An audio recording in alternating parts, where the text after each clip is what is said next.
வணக்கம் மக்களே.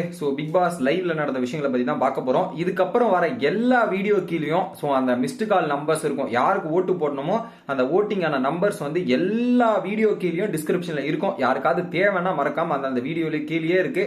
அதை யூஸ் பண்ணி நீங்க உங்களுக்கு பிடிச்ச கண்டஸ்டன்ஸ் கால் பண்ணி யார் வெற்றி பண்ணணும்ன்றதை நீங்க டிசைட் பண்ணிருங்க.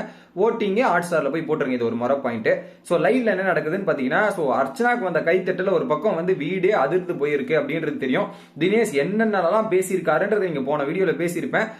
அவர் பாயிண்ட் வைக்கணும். ஆனா மத்தவங்களை மார்க் பண்ற மாதிரி மத்தவங்க அவங்க பண்ண இஷ்யூலாம் சாதாரண மாதிரி பேசுறதுலாம் ரொம்ப ரொம்ப தப்பான விஷயம்.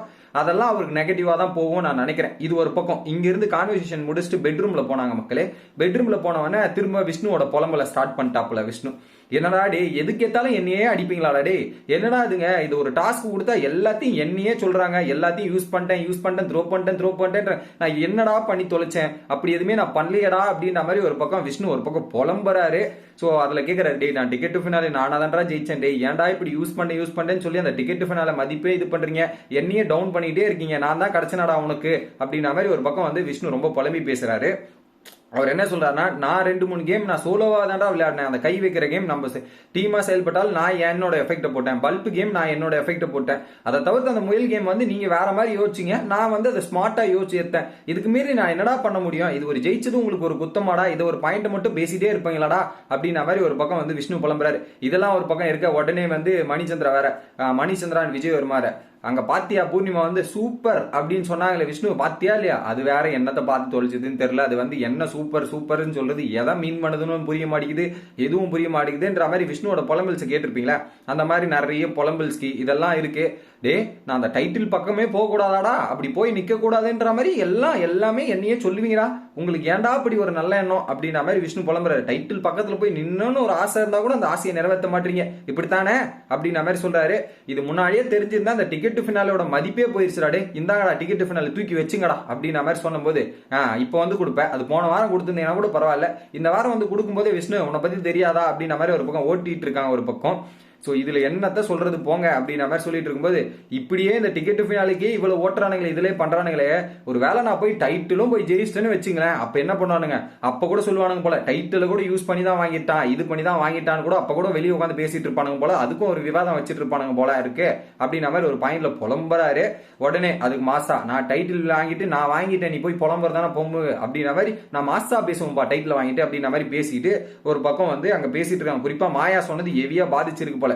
இது ஒரு பக்கம் இருக்க. நாளைக்கு எவன்லாம் வரப்போறானோ, அவன் என்னத்தெல்லாம் பார்த்து என்ன வச்சு செய்ய போறானோன்ற ஒரு பயம் வந்துருச்சு. ஏன்னா வீட்டுக்குள்ள கண்டஸ்டன்ஸ் வரப்போறாங்கன்றதே தெரியும் இல்ல, ரெகுலரா பிக் பாஸ் ஃபாலோ பண்றதால தெரியும். நாளைக்கு என்ன எவன் பாடுபடுத்த போறான்னு தெரியல, எதெல்லாம் பார்த்துட்டு என்ன அட்டாக் பண்ண போறான்னு தெரியல. ஒரே கஷ்டம்பா, ரொம்ப கஷ்டமா இருக்குதேப்பா அப்படின்ற மாதிரி ஒரு பக்கம் ஃபீல் பண்ணி பேசிட்டு இருக்காங்க. இந்த டைம்ல தான் என்ன பண்றாங்க, டே அடுத்த வாரம் அந்த ஸ்மால் பாஸ், நம்ம இங்க ஸ்மால் பாஸ்லயே இருந்துடா, பிக் பாஸ் பக்கம்லாம் போக கூடாதா, அதுலயும் அந்த குழந்தை மாதிரி ஒரு கண்டென்ட் பண்ணிட்டு இருக்காங்க பாருடா, டே அதெல்லாம் பாக்குறதுக்கு நல்லாவாடா இருக்குது, அந்த குழந்தை கண்டென்ட் இதெல்லாம் பாக்குறதுக்கு நல்லவா இருக்கு. இதுக்கு உடனே தினேஷ் அதுக்கு தான்டா கைத்தட்டு வருதாங்க, எவியா கைத்தட்டுறானுங்கடா அவனுங்க, அந்த அளவுக்கு கைத்தட்டு பண்றானுங்க. ஐயோ மக்களே, நீங்க கை தட்டுறீங்க, உள்ள இருந்து பாருங்க அவங்களோட அலப்பறைகள், அவங்களோட இது என்ன, என்னால இது பண்ண முடியல மக்களே, அந்த அளவுக்கு கஷ்டமா இருக்குது மக்களே அப்படின்ற மாதிரி அர்ச்சனாக்கு அந்த கைத்தட்டல் ஒரு பக்கம் புலம்புல இருக்காங்க. அந்த குழந்தை அட்ராக்டிவிட்டிஸ் எல்லாம் புரியல என்னால, நான்லாம் அந்த பிக் பாஸ் வீட்டுக்கே போக மாட்டேன்டா, என்ன விடாதுங்கடா, அர்ச்சனா இருக்கிற பக்கம் நான் போய் அவங்கள சமாளிக்கிறதுலாம் ரொம்ப கஷ்டம். அர்ச்சனா ஒரு பக்கம் இருக்க, இன்னொரு பக்கம் மாயாவை பார்த்து ரொம்ப பயப்படுறாருன்றது கிளியர் அப்பட்டமாவே தெரியுது. உடனே அப்போ கரெக்டா இருக்கும், இங்க இருந்து நம்ம விஜயவர்மா அமைச்சிடலாம், அந்த ஏரியாவுக்கு விஜயவர்மா போனா கரெக்டா செட் ஆயிரும், சூட்டா இருந்துருவாப்புல. விஜயவர்மா அமைச்சிருவோமா பண்ணிடுவோமா அப்படின்னும் போது, எனக்கு ஒண்ணும் இல்ல, நான் போயிட்டு அது காதும் கேளாத மாதிரி இருந்துருவேன் அப்படின்ற மாதிரி, நான் சந்தில அப்படியே ஜாலியா இருந்துட்டு போயிருவோம்ப்பா, நான் அந்த மைண்ட்லயே எடுத்துக்க மாட்டேன்ற மாதிரி விஜயவர்மா சொல்ல, இன்னொரு பக்கம் பயங்கரமான கான்வர்சேஷன் உட்காந்துக்கிட்டு அங்க போறது, அங்க யாரு தான் போறா, அந்த பிக் பாஸ் வீட்ல யார் தான் போய் தங்க போறான்ற மாதிரி கான்வர்சேஷன் பயங்கரமா போயிட்டு இதெல்லாம் ஒரு டிஸ்கஷனா போயிட்டு இருக்கு.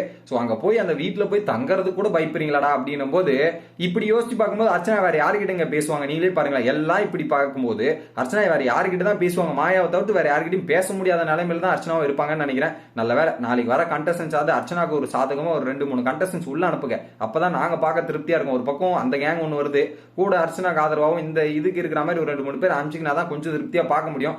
நாளைக்கு விஷ்ணுவோட புலம்பல் எந்த ரேஞ்சுக்கு போகுது அப்படின்றது பார்க்கலாம். பட் அர்ச்சனாக்கு ஒரு இந்த கைத்தட்டல் மூலியமா பாத்தீங்கன்னா ஒட்டுமொத்த வீடுமே அதிர்ந்து போயிருக்கு அப்படின்றதுதான் உண்மையான தகவல்.